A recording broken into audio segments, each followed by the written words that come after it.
you know, from one generation to the next over thousands of years, we've got better at everything apart from ourselves. Yes. Because each experience dies with each person. Some of us would quibble about whether we've gotten better at everything, but... Yeah, we were devolving as a more likely to devolve than evolve now, it would seem. Yeah. All right, so it is fascinating. I mean, you kick off with a couple of stories. So Neville Chamberlain gets Hitler entirely wrong. He does.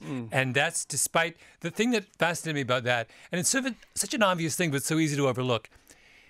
There were a group of English politicians, world politicians around the world in the 1930s. Half of them met Hitler and half of them didn't.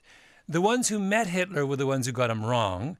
The ones who didn't meet Hitler were the ones who got him right. So Winston Churchill, I didn't realize this, never met Hitler, ever. They were supposed to have tea in 1932, and Hitler blew him off. That was the only... And, you know, similarly, the Canadian Prime Minister, and this pains me to say, because I'm a Canadian, William Lyon Mackenzie King, he met Hitler, fell in love with him. So he was one of them who got it. He was like Chamberlain. He got him wrong, but... Franklin Roosevelt, the American president, never met him and saw him clearly for what he was.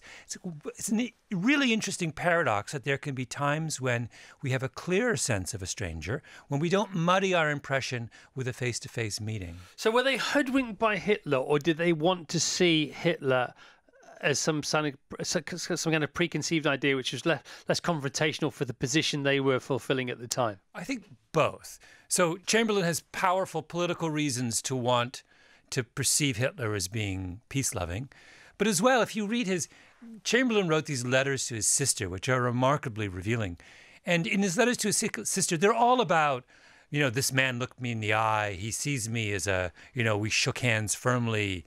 I trust him implicitly. The double handshake. The double handshake. He was enormously, and that's, of course, one of the dangers with face-to-face meetings is that we get impressed by the wrong things. That Chamberlain confuses Hitler's charisma with sincerity. And charisma and sincerity, as those of us who live in the United States know, are two different things.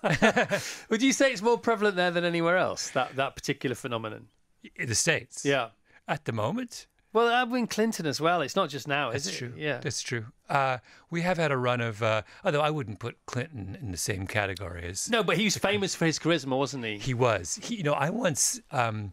I once chatted with someone who told me the most extraordinary story, which was that he had, with his son, met Clinton when his son was about 6 years old, just in a kind of political gathering. Clinton shook his hand and said hello to the son. 25 years passed. He runs into Clinton a second time with his son, who's now, 30 years old.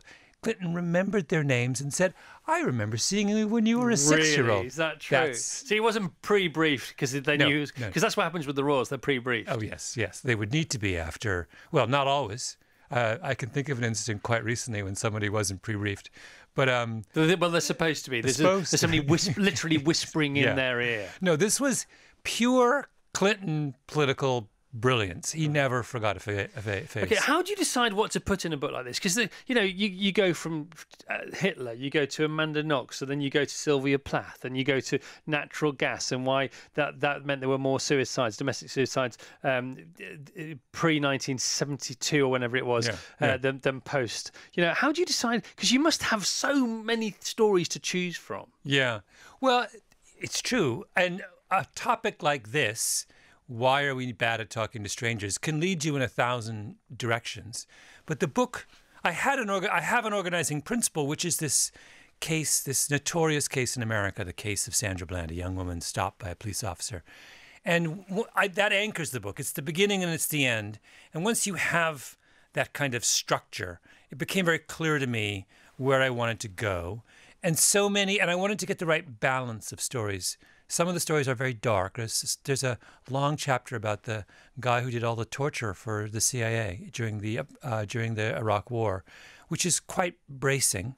And so if you have that, then you really do have to have a chapter about deconstructing a Friends episode, because can't have the whole book about torture. That would be a little bit overwhelming. So how does Friends fit in then? How do you dovetail that into all this darkness? I was trying to figure out this paradox of Friends, which is if I just watch an episode of Friends and I try and describe it to you, the plot is so complicated it would take me 10 minutes. But no one has ever, despite this fact, no one has ever watched an episode of Friends and said at the end, they lost me halfway through, right? So why do you always know what's happening? That's a good question. You know what's happening because the actors perfectly represent every emotion they feel on their face, to the point that you can follow along just as easily if you turn off the sound. Now, if you watch that, you think, oh, maybe that's the way things work in real life. So you think, I should be able to make sense of a stranger just by looking at their faces, because the faces will give me a clue to what's going on in their hearts. No. Real life, not like Friends. First lesson of Friends, it is not a reliable guide to the way real people work. But it's fun to watch. It is nonetheless fun to watch. The Chris Evans Breakfast Show with Sky.